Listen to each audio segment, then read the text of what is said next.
ನಮಸ್ತೆ ವೀಕ್ಷಕರೇ, ಪ್ರೇರಣಾ ಯೂಟ್ಯೂಬ್ ಚಾನೆಲ್ಗೆ ಸ್ವಾಗತ.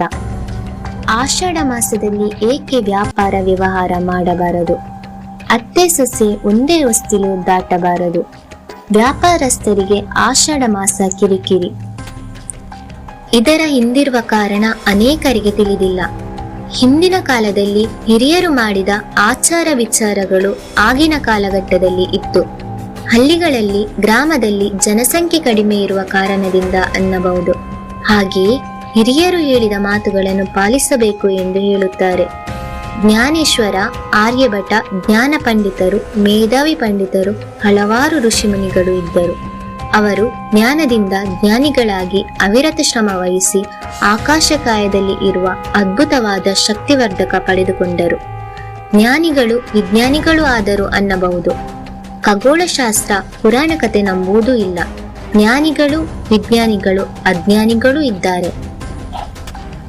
ಈ ಭೂಮಿಯಲ್ಲಿ ಬದುಕುತ್ತಿರುವ ನಾವೆಲ್ಲರೂ ಅವರವರ ಭಾವಕ್ಕೆ ತಕ್ಕಂತೆ ಬುದ್ಧಿವಂತರು, ಅತಿ ಬುದ್ಧಿವಂತರು, ದಡ್ಡ, ಅತಿ ದಡ್ಡ, ಮೂರ್ಖ ದಡ್ಡ. ಕೆಲಸ ಕಾರ್ಯಗಳನ್ನು ಸರಿಯಾಗಿ ಮಾಡದೇ ಇರುವುದರಿಂದ ಈ 3 ಪದಗಳ ಪ್ರಯೋಗ ಹೇಳುತ್ತಾರೆ. ಬುಧ ಗ್ರಹದ ವೃತ್ತಾಂತ ಹಾಗೆಯೇ. ಬುಧ ವಂಶವೃಕ್ಷ ಪಾರಂಪರ್ಯವಾಗಿ ಬರೆದಿದ್ದಾರೆ. ನಂಬುವುದು ಬಿಡುವುದು ನಿಮಗೆ ಬಿಟ್ಟದ್ದು. ಬುದ್ಧಿಕಾರಕ ಬುಧ ಗ್ರಹವೇ. ಸೂರ್ಯನ ಹತ್ತಿರ ಚಂದ್ರ ಗ್ರಹ ಇರುತ್ತದೆ. ಹಾಗೆಯೇ ಬುಧ ಗ್ರಹವು ಸಮೀಪದಲ್ಲಿ ಇರುತ್ತದೆ. ಬುದ್ಧಿವಂತಿಕೆ ಯಾವಾಗ ಬರುತ್ತದೆ? ಗೆಳೆಯರು, ಸ್ನೇಹಿತರ ಜೊತೆ ಮಾತುಕತೆ ಸಂದರ್ಭದಲ್ಲಿ ಸಂಭಾಷಣೆಯಲ್ಲಿ ಬರುತ್ತದೆ.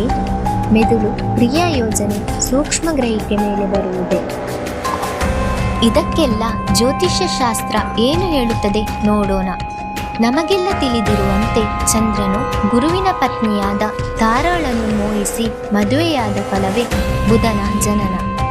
ಚಂದ್ರನು ತನ್ನ ಮಗನಿಗೆ ವಿದ್ಯೆ ಹೇಳಿಕೊಡಬೇಕೆಂದು ಗುರುವನ್ನು ಕೇಳಿಕೊಂಡನು. ಗುರುವು ಕೋಪವಿದ್ದರೂ ತನ್ನ ಗುರುಸ್ಥಾನಕ್ಕೆ ಗೌರವ ಕೊಟ್ಟು ಧರ್ಮದ ದೃಷ್ಟಿಯಿಂದ ಪಾಠ ಹೇಳಿಕೊಡಲು ಒಪ್ಪಿಕೊಂಡರು. ಹೀಗೆ ದೇವತೆಗಳ ಸಮೂಹ, ಗ್ರಹಗಳ ಸಮೂಹದಲ್ಲಿ ವಿದ್ಯೆ ಕಲಿಯುತ್ತಾ ಕಾಲ ಉರುಳಿತು. ಒಂದು ದಿನ ಅವರೊಳಗೆ ಒಂದು ಕಲಹ ಏರ್ಪಟ್ಟಿತು. ನಿಮ್ಮ ತಂದೆ ಯಾರು, ನಿಮ್ಮ ತಾಯಿ ಯಾರು ಎಂಬ ಬಗ್ಗೆ ವಾಗ್ವಾದವಾಯಿತು. ಆಗ ಆ ಗುಂಪಿನಲ್ಲಿದ್ದ ಕುಜನು ಇವನು ಗುರುವಿನ ಮಗನು ಎಂದಾಗ, ಮತ್ತೊಬ್ಬ ದೇವತೆಯು ಇವನು ಗುರುವಿನ ಹೆಂಡತಿಯಾದ ತಾರೆಗೆ ಜಾರತನದಲ್ಲಿ ಹುಟ್ಟಿದ ಮಗ ಎಂದಾಗ ಎಲ್ಲರೂ ಹಾಸ್ಯ ಮಾಡಿದರು. ಆಗ ಕುಜನು ಬುಧನನ್ನು ಅಣಕಿಸಿದನು. ಗುರುವಿನ ಮೇಲಿದ್ದ ಕೋಪಕ್ಕೆ ಶುಕ್ರಾಚಾರ್ಯರು ಬುಧನ ಸಹಾಯಕ್ಕೆ ಬಂದರು. ಶನಿಯು ಚಂದ್ರನ ಮೇಲಿದ್ದ ಕೋಪಕ್ಕೆ ಬುಧನ ಸಹಾಯಕ್ಕೆ ನಿಂತನು. ರಾಹುಕೇತುಗಳು ಚಂದ್ರನ ಮೇಲಿದ್ದ ಕೋಪಕ್ಕೆ ಬುಧನ ಸಹಾಯಕ್ಕೆ ನಿಂತರು. ಹೀಗೆ ನವಗ್ರಹಗಳಿಗೆ ತಮ್ಮ ತಮ್ಮೊಳಗೆ ದ್ವೇಷ, ಅಸೂಯೆ ಏರ್ಪಟ್ಟಿತು. ಕುಜನು ಬುಧನನ್ನು ಅಣಕಿಸಿದ್ದರಿಂದ ಬುಧನು ಕುಜನಿಗೆ ಶತ್ರುವಾದನು. ಶುಕ್ರಾಚಾರ್ಯರು ಗುರುವಿಗೆ ಶತ್ರುವಾದರೂ ಬುಧನಿಗೆ ಮಿತ್ರರಾದರು. ರಾಹುಕೇತುಗಳು ಬುಧನಿಗೆ ಮಿತ್ರರಾದರೂ ಕುಜನಿಗೆ ಶತ್ರುವಾದರು, ಶನಿಗೆ ಸಮವಾದರು. ಚಂದ್ರನು ಸಹಜ ಗುಣ ಹೊಂದಿದ್ದರಿಂದ ಚಂದ್ರನಿಗೆ ಯಾರೂ ಶತ್ರು ಇಲ್ಲವಾದರು. ಆದರೆ ಚಂದ್ರ ತುಂಬಿದ ದೇವಸಭೆಯಲ್ಲಿ ಬುಧನನ್ನು ಮಗನಾಗಿ ಒಪ್ಪಿಕೊಂಡನು. ಗುರುವು ಪುತ್ರ ಪ್ರೇಮದಿಂದ ಧರ್ಮಕ್ಕೆ ಕಟ್ಟುಬಿದ್ದು ಬುಧನನ್ನು ಔರಸ ಪುತ್ರ ಎಂದು ಕರೆದು ಮಗನೆಂದು ಒಪ್ಪಿಕೊಂಡರು. ಈ ರಹಸ್ಯವನ್ನು ಎಲ್ಲರ ಮುಂದಿಟ್ಟು ಬುಧನನ್ನು ಅವಮಾನ ಮಾಡಿದ್ದರಿಂದ ಬುಧನು ಚಂದ್ರ ಮತ್ತು ಗುರುವನ್ನು ಶತ್ರುವನ್ನಾಗಿ ಕಂಡನು. ಅತ್ರಿಮಾಶ್ಯ ಪುತ್ರರಾದ ಚಂದ್ರನು ಬುಧನಿಗೆ ತಂದೆಯಾದ್ದರಿಂದ ಬುಧನಿಗೆ ಅತ್ರಿ ಗೋತ್ರವಾಯಿತು. ಗುರುವು ಬುಧನನ್ನು ಮಗ ಎಂದು ಒಪ್ಪಿಕೊಂಡಿದ್ದರಿಂದ ಬುಧನು ಆಂಗೀರಸ ಗೋತ್ರಕ್ಕೂ ಸೇರಿದನು. ಮುಂದೆ ಬುಧನು ಬೆಳೆದು ಪಿತೃದೇವತೆಯ ಮಗನಾದ ಪುರೂರವನ ಮಗಳಾದ ಇಲೆಯನ್ನು ಮದುವೆಯಾದನು. ಇದರಿಂದ ಬುಧನು ಬಂಧು ಪೂಜ್ಯನಾದನು.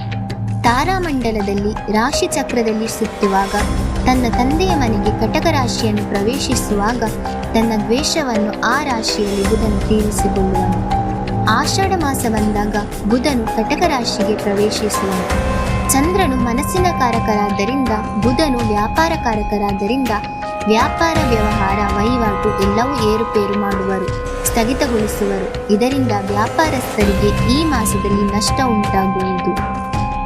ಬುದ್ಧಿಕಾರಕ, ವಿದ್ಯಾಕಾರಕ ಆದ ಬುಧನು ಕಟಕ ರಾಶಿಯಲ್ಲಿ ಇರುವಾಗ ವಿದ್ಯೆಯು ಪಲ್ಲಟಗೊಳ್ಳುವುದು, ವಿದ್ಯೆಯು ಕುಂಠಿತವಾಗುವುದು.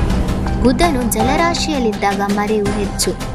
ಬುಧನ ಹೆಂಡತಿ ಇಳೆಯು ತಾರ ಮತ್ತು ಚಂದ್ರನನ್ನು ದ್ವೇಷಿಸಿದಳು. ತನ್ನ ಗಂಡನಿಗೆ ಆದ ಅನ್ಯಾಯವನ್ನು ಆಗಾಗ ಎತ್ತಿಯಾಡಿದ್ದರಿಂದ ಅತ್ತೆ ಸೊಸೆಯರು ಒಂದೇ ಮನೆಯಲ್ಲಿ ಇರುವುದು ತೊಂದರೆಯಾಗಿತ್ತು.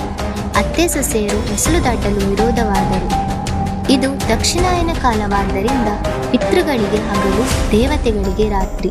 ಪಿತೃಗಳು ಬುಧನಿಗೆ ಮಾವಂದಿರು. ಈ ಮಾವಂದಿರ ಮನೆಗೆ ಬುಧನು ಅಳಿಯನಾಗಿ ಹೋಗಲು ಇಷ್ಟವಾಗಲಿಲ್ಲ. ಇದೇ ಆಚರಣೆ ಕಾಲಕ್ರಮೇಣ ಉರುಳಿ ಭೂಲೋಕದಲ್ಲಿ ಆಚರಣೆಗೆ ಬಂದು ಮಾನವರು ಹೀಗೆ ಪರದಾಡಬೇಕಾಯಿತು. ನಿಮಗೆ ಈ ಮಾಹಿತಿ ಇಷ್ಟವಾದಲ್ಲಿ ಲೈಕ್ ಮಾಡಿ ಮತ್ತು ಶೇರ್ ಮಾಡಿ. ಹಾಗೆ ನಮ್ಮ ಪ್ರೇರಣಾ ಯೂಟ್ಯೂಬ್ ಚಾನಲನ್ನು ಸಬ್ಸ್ಕ್ರೈಬ್ ಮಾಡಿ.